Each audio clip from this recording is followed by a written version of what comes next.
자, 이번엔 챕터 5번 물과 닮은 전기 한번 보도록 할게요. 물과 어디가 닮았을까요? 한번 볼게요.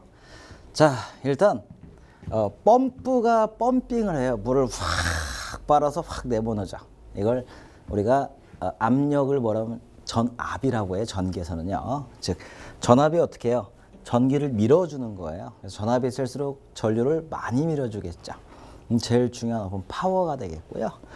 자, 그 다음에 물의 흐름은 뭐예요? 전류가 되겠죠. 즉 전류의 흐름이다라는 거. 그 다음에 여기 가다 보니까 좀 막혀 있어요. 오리피스로 막았다는 거죠. 이런 걸 뭐라고 하냐면은 저항이라는 거죠. 물의 흐름을 방해하는. 왜냐면요, 전기는 눈으로 얘기하지만 전기 눈에 안 보여요. 그래서 어떻게 해요? 이렇게 즉 물로 하면은 좀 어떤 비슷한 성격이 많죠. 자, 그래서 물은 수압의 힘으로 민다. 수압이 뭐나 전압이다. 전압. 용어가 많이 있어요. 뭐 전압, 전이 차다. 다 그냥 같은 말이에요. 뭐 전압, 전이. 자, 그 다음에 펌프가 수위차를 만들어내듯이 기전력이 전압, 전이 차를 만들어낸다라고 보시고요. 뭐 비교한 거예요. 뭐 수로는 우리가 전로, 전기의 어떤 길이를 얘기하고요. 스위는 전위. 위상차를 얘기하는 거고요. 수압은 전압. 근데 뭐 세 개는 어떻게 그랬죠? 전위, 전압, 전위차 그냥 같은 말이다. 네, 물의 흐름이다. 전류다. 다음 펌프는 기전력, 전압이다. 그 다음에 방해하는 건 뭐다? 저항이다. 라고 보시고요. 뭐 단위 아시겠죠? 단위. 자, 그 다음에 대지전압이에요. 전압은 전압이지 왜 대지전압이냐라는 거죠. 우리가 수위를 생각할 때는요, 항상 밑에 지면부터 수위를 생각해요. 그래서 이걸 양정이라고 하는데요. 이 수위가 높아지면 높아질수록 압력이 세지는 거죠. 그러듯이 수위는 대지면을 기준하듯이 전기, 전류도 다 대지면을 기준해서 우리가 정의를 내리고 있어요. 여기부터 기준한다는 거죠. 기준. 즉 기준이 뭐냐? 대지다. 그래서 꼭 전압을 표현할 때 대지 전압이 뭐냐라고 표현을 해요. 그래서 그 대지 전압이다. 그래서 대지는 왜? 전압이 0이다라는 거죠. 그래서 여기부터 전압도 마찬가지로 생각한다라는 거. 그 다음에 접지다. 좀 뒤에서 계속 설명할 거예요. 0볼트다. 그래서 어떤 전위의 기준이 된다라는 거고요. 자, 챕터 6번 물과 닮은 전류 다시 보시면요. 챕터 6은 저항과 오음의 법칙이죠. 저항과 오음의 법칙. 이 저항과 오음의 법칙을 보면요. 어떤 저항이라는 것은 전류의 흐름을 어렵게 하는 정도다. 그 다음에 열 에너지로 손실이 발생한다. 즉 전류가 흐르면서요. 저항이 계속 흐름을 방해하면 전류가 어떻게 해요? 열받겠죠. 열받아요. 우리 계속 구부조발 하는 주면 술 먹자고 만나자고 회사에서 일 있다고 얘기하면 어떻게 열받죠. 열이 확 나죠. 전류도 마찬가지예요. 가려고 하는데요. 어떤 흐름을 방해하면요. 열받아서 열로 나온다는 거죠. 그 얘기고요. 그래서 열 에너지로 손실이 발생한다라는 거고요. 자, 그 다음에 전류의 흐름을 방해한다라는 건데요. 쉽게 보시면 뭐가 있냐면요. 왜 우리 이렇게 생긴 걸 왜 백열전등이라고 하잖아요. 백열전등. 백열전구고요. 얘를 기호로는 IL, 이렇게 줄여서 IL이라고 하고요. 이 백열전구 같은 경우는 얘는 뭐라고 하죠? 그렇죠. 필라멘트라고 하죠. 필라멘트의 성분이 뭐였더라? 그렇죠. 텅스텐이었죠. 텅스텐. 그 말이 뭐냐면은 전류가 잘 흐르다가요. 여기 가니까 저항이 너무 세요. 그래서 전류가 열받아서 튀어나가 버려요. 나가요. 예를 들면 튀어나간다. 자유를 찾아 전자가 나간다. 뭐라고요? 자유전자죠. 근데 이게 나갈 때 열이나 빛을 같이 가지고 나가요. 그러면 광전자라고 하죠. 그래서 저항이 무조건 안 좋은 것만 아니구나. 이렇게 긍정적인 것도 있구나라고 좀 보시고요. 자, 뭐 기본은 공식이에요. V는 IR이죠. 여기서부터 뭐 파생되는 거 여러 가지 있죠. I는 V 나누기 R, R은 V 나누기 I. 여기서 보시면은 전류는 전압의 크기에 비례하고 그 다음에 저항은 반비례한다는 거죠. 뭐요? 전압이 커지니까 어떻게 해요? 전류가 커지잖아요. 저항이 커지면 어떻게 돼요? 저항이 커지면 전류는 작아지겠죠. 이 얘기를 얘기하는 거죠. 마찬가지로 전압이 커지면은 저항이 커지는 거고요. 전류가 커지면 저항은 작아지는 거고요. 뭐 이런 의미에. 그래서 전류가 어떻게 반비례하고 비례하고는 V는 IR이라는 공식부터 시작해야 됩니다. V는 IR. 뭐 이렇게도 표현할 수 있고요. 자, 전기의 길을 볼게요.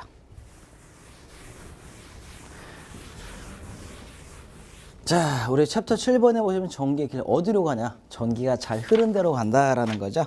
어디로 가냐? 그래서 전기가 잘 흐르는 대로 간다라는 건데 이런 걸 회로라고 하고요. 실제 설치도고요. 얘를 어떻게 해요? 이렇게 그릴 수 있다라는 거죠. 여기 보시면은 이 표시가 뭐죠? 직류 전원 표시예요. 즉 건전지 표시고요. 길다라는 건 뭐라고 하죠? 플러스라고 하고요. 짧은 것을 마이너스라고 한다라는 거. 그다음에 얘는 뭐예요? 이렇게 스위치 표시죠. 그다음에 얘는 어떻게 해요? 저항 아니면은 부하. 부하가 뭐냐면 쓰는 것들을 얘기해요. 선풍기, 다래미, 그다음에 뭐 히터, 컴퓨터 이런 거 부하라고 표시하죠. 쓰는 것들. 자, 여기서 좀 볼 게 뭐냐면은 얘를요 기전력이라고 해요. 근데 신기하게요 단위가 볼트예요. 즉 미는 힘이라는 거죠. 전압이고요. 여기는요 전류가 이렇게 흐르고요. 얘는 저항 R이 발생해요. 그럼 마찬가지로 저항 때문에 뭐가 발생하냐면 전압 강화가 전압이 떨어져요. 얘를 또 뭐라고 표현하면 V는 IR로 표현하죠. 그래서 이걸 어떻게 해요? 얘도 전압으로 표시하는데도 단위가 V가 되는 거죠. 여기는 주는 힘, 여기는 좀 써서 소모된 힘 이렇게 기전력 V. 그래서 헷갈리다 보니까요 우리가 기호를 표시할 때는요 얘를 E로 표현하고요. 얘는 어떻게 해요? 그냥 V로 표현하는 경우도 있습니다라는 거고요. 자, 전기 회로, 뭐 전기가 돌고 도는 길이다라는 거 명심하시고요. 그다음에 뭐 전원이다. 전기를 발생시키는 어떤 에너지원, 그리고 건전지, 발전기. 그다음 부하는 우리가 주로 로드라고 하는 거죠. 쓰는 것들. 자, 그다음에 전선은 이걸 연결하는 것들이죠. 자, 회로도라 회로기요. 회로도는 어떤 간략하게 만든 것을 얘기하고요. 배선도는 어떤 선을 나눈 그림, 선으로 그린 그림을 배선도로 한다. 그러니까 회로도 같은 경우는 이제 어떤 자그마한 팩트하게 만든 거고요. 배선도 같으면은 좀 이제 더 작업을 넓은 범위로 만들었다. 뭐 그 정도 보시고요. 자, 전원과 부하예요. 전원은 에너지를 공급하는 거죠. 건전지, 배터리, 그다음에 발전기죠. 이 전기를 만들어서 어떻게 해요? 빛으로도 바꾸고, 열로도 바꾸고, 동력으로도 바꾸고. 이게 전원과 부하의 역할이고요. 자, 직렬 접속, 병렬 접속이에요. 상당히 조금 이제 전문적으로 조금 나오네요. 자, 직렬 접속, 병렬 접속 어떻게 하나 좀 볼게요. 자, 일단 전원을 보면요. 건전지가 있죠. 자, 건전지를 두 개 1.5V짜리 직렬로 연결했어요. 이러면 어떻게 돼요? 전압이 커지죠. 뭔 말인지 모르겠다고요? 자, 건전지 두 개를 이렇게 직렬로 연결했어요. 얘가 1.5V죠. 이때 우리가 봐야 될 게 뭐냐면은 전압과 전류예요. 자, 전압은 어떻게 돼요? 직렬이니까 어떻게 해요? 커지는 거죠. 얘는 1.5 플러스 1.에서 3V 쭉 2배가 되는 거고요. 그 다음에 전류는 어떻게 돼요? 하나일 때와 두 개일 때 어차피 가는 길이 똑같잖아요. 그래서 전류는 동일하다. 나는 2배가 되는구나 라는 거고요. 자, 그 다음에 건전지를 병렬로 연결해 볼게요. 이렇게 병렬로. 이렇게 되면 어떻게 돼요? 전압은요? 전압은 동일해지죠. 그냥 얼마야? 1.5V가 되는 거고요. 그 다음에 전류는 어떻게 돼요? 전류가 2배가 되는 거죠. 즉 전류가 2배 됐다는 건 뭐냐면은 양이 많아서 오랜 시간 쓸 수 있다는 거죠. 근데 가만히 보면은 우리 요즘 후레쉬 같은 거 보면 어떻게 해요? 그렇죠? 거의 직렬로 연결해서 힘을 세게 하자. 지금 밝은 빛이 필요하다라는 거죠. 우리 도록 보시면 건전지 몇 개 들어가 있어요? 4개 들어가 있죠. 4개. 얘는 힘도 필요하고요. 많이도 오래도 써야 돼요. 그러면 어떻게 해요?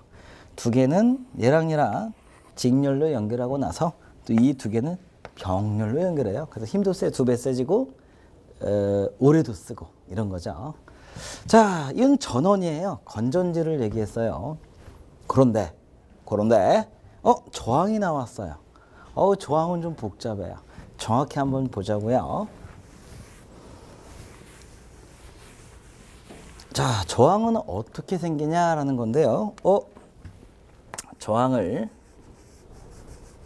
2개 병렬로 직렬로 연결했어요. R1 플러스 R2. 얘는 어떻게 구하냐라고 봤더니요. 얘 RT 전압에 오늘 공식 안 쓰기로 했는데 어쩔 수 없네. 자, 얘는 뭐냐면요. R1 플러스 R2가 돼요.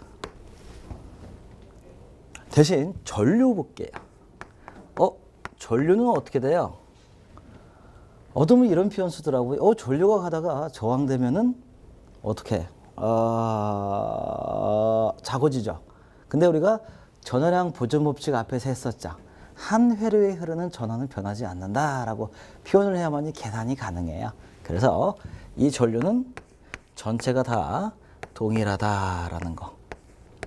즉 여기서부터 여기까지 동일하게 흐른다라는 거고요. 자, 전압 구해 볼게요. 전압 구해 볼게요. 자, 예를 들어서 여기서 여기까지의 전압을 우리가 V라고 했다면요. 여기에 흐르는 두 단자에 흐르는 전압, 여기에 흐르는 두 단자에 걸리는 전압을 계산했을 때는 여기는 얼마요? V1이고요. 그 다음에 여기에 걸리는 전압은 V2예요. 앞에서 V는 뭐라고 했죠? IR이라고 했죠. 그래서 마찬가지로 여기는 I는 동일하잖아요. I는 동일하죠. 그럼 R은 뭐예요? R2가 되겠죠. I는 R2가 된다라는 거. 마찬가지로 얘도 어떻게 해요? V1은 I는 동일하잖아요. I 곱하기 R1이 되겠죠. 이렇게 해서 각 단자의 전압을 구할 수가 있고요. 그러면은 전체 V는 얼마예요? 그렇죠. V1 플러스 V2죠. 더 좀 바꿔서 얘기하면은 V는 이걸로 써볼게요. I R1 플러스 I R2. 여기서 멈춰야 되는데 계속 나가네. 좀만 더 해볼게요. 다시 쓰면 어떻게 해요? I가 똑같죠. I에서 R1 플러스 R2가 된다라고 좀 알고 계시고요. 그래서 V는 IR이죠. IR인데 R만 뭐예요? 얘 가지고 오면 되네요. 이렇게. 자, 그 다음에 병렬 저항 볼게요. 병렬 저항. 병렬 저항 보시면은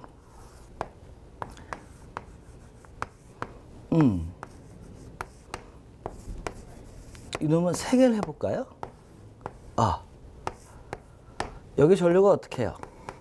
I1이 흐르는데 얘는 가자마자 어떻게 해요? 전류가 확 퍼지겠죠. 그래서 실제로 각각 합해야 이게 되는 거죠. 그래서 여기는 여기까지는 전체 I가 흐르지만 회로에 가서는 I1, I2, I3가 흐른다라는 거죠. 마찬가지로 저항도 난발행을 매겨보자고요. R1, R2, R3가 되겠죠. 여기 좀 어려워요. 여기 좀 어려운데 R의 총합을 구해보니까 R의 합성 저항 몇 개나 걸리냐라고 봤더니 얘는 이렇게 구해요.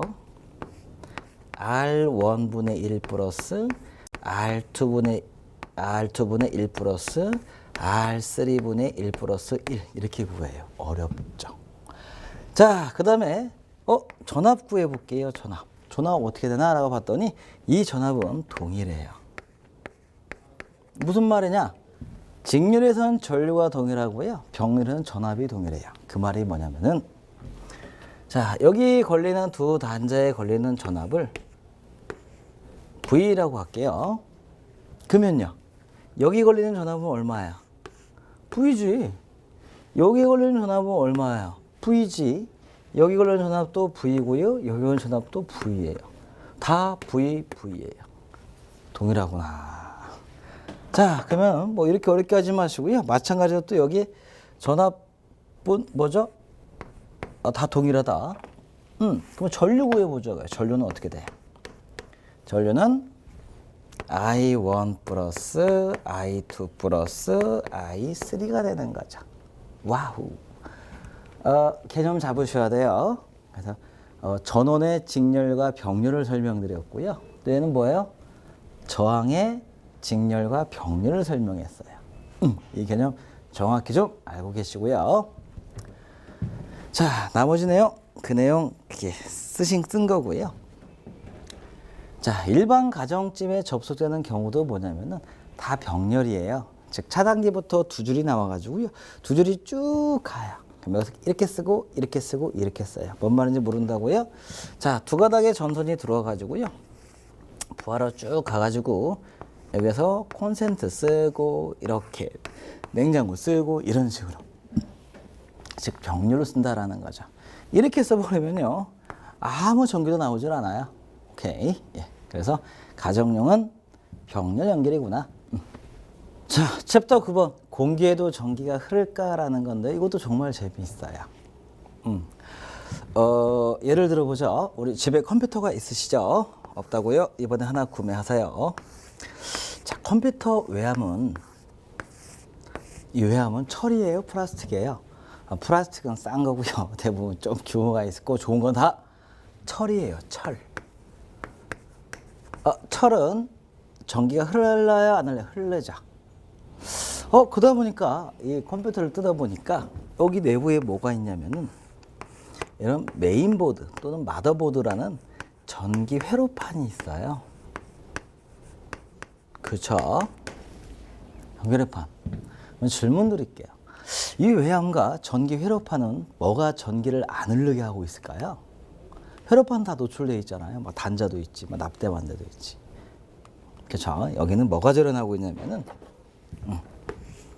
아주 비싼 공기가 절연을 하고 있어요. 공기는 돈 주고 써야 될까요? 공짜로 쓸까요? 띄기만 하면 되는 거죠. 그래서 공기는 무료로 쓸 수 있고요. 그래서 전기에서 가장 많이 하는 절연은 공기 절연이에요. 띈다라는 거죠. 근데 여기 먼지가 쌓이면 어떻게 돼요? 뭐 나사도 있고 뭐 이렇게 했죠. 먼지가 쌓이면 어떻게 해요? 찌릿찌릿 전기가 좀 흐르겠죠. 자, 이럴 때 뭐냐면 제가 손을 딱 댔어요. 그러면 어떻게 해요? 이 흐르는 전기가 나한테 올 수가 있죠. 이걸 뭐라고 하냐면 감전이라고 하죠. 감전. 자, 감전이 되면 어떻게 해요? 전류가 크면은 사망할 수도 있다는 거죠. 이럴 때 이 외함 도체에다가 이렇게 접지를 해놔요. 접지는 몇 볼트요? 0볼트요. 전기는 어디서 어디로 흐른다고요? 고전유에서 저전이, 고에너지에서 저에너지. 이쪽으로 흐른다는 거죠. 그러면서 뭐가 되냐면은 앞에 전단에 있는 어떤 차단기가 떨어져요. 주의 가서 다시 한번 볼게요. 자, 도체와 부도체, 반도체예요. 도체는 어떻게 해요? 전기를 잘 흐른다. 양자와 전자가 당기는 힘이 작다. 그 다음에 저항도 작다라는 거죠. 이걸 도체라고 하고요. 그 다음에 부도체예요. 부도체는 전기를 안 흐른다. 그럼 저항이 크다 작다 엄청나게 크다라는 거죠. 중간 성분이 이제 반도체라는 거 있고요. 이 도체, 부도체, 반도체는요. 전류가 잘 흐르냐 안 흐르냐 이런 걸 뭐라고 하냐면요. 저항률이라고 해요. 조금 더 유식하게 보면요. 고유 저항이라고 해요. 물질이 가지고 있는 고유한 저항이 크다, 작다, 어중간하다. 또 이 저항 특성에 따라 도체와 부도체 보시면 정전기에서 어떻게 해요? 어떤 게 에너지를 더 많이 축적했죠? 그렇죠. 전기를 흐르지 못하는 부도체가 에너지를 더 많이 축적했죠. 그리고 또 몇 가지 보면요. 이 절연요. 즉, 이 저항 성분에 따라 구분하지, 이 고유 저항률에 따라서 구분을 해요. 뭐 10에 10, 4승, 7승 이하면은 뭐 부도체, 그다음에 뭐 7승 이상이면은 반도체 이렇게 표현도 하는데요. 이것 따라 또 뭐 또 구분해 볼 수 있냐면요. 온도 특성도 좀 구분해 볼 수가 있어요. 그 말이 뭐냐면은 저항과요 온도 특성은 아주 밀접한 관계가 있어요. 자, 도체와 부도체 어거지로 전기를 막 흘려요. 저희는 잘 흐르죠. 열이 많이 발생해요? 조금 발생하죠. 얘는 어떻게 해요? 열을 많이 발생한다는 거죠. 아, 저항이 클수록 열을 많이 발생하는구나. 이게 또 이렇게 저항 특성으로 볼 수 있고요. 자, 도체, 전도체죠. 전기를 잘 흐른다. 도체, 부도체, 절연체다. 전기를 안 흐른다. 반도체, 어중간하다라는 거. 그래서 우리가 저항률의 즉 루후 뒤에 잘 나옵니다. 따라서 도체와 부도체를 구분된다라는 거 명심하시고요. 자, 여기까지 보셔서 우리 앞에 우리 전기 맛보기 맛 보셨어요? 맛 아따가라는 거죠. 그래서 전기 맛을 잘 보셨으면은 이제 전기 맛의 충전 좀 쉬었다가 바로 시작하겠습니다.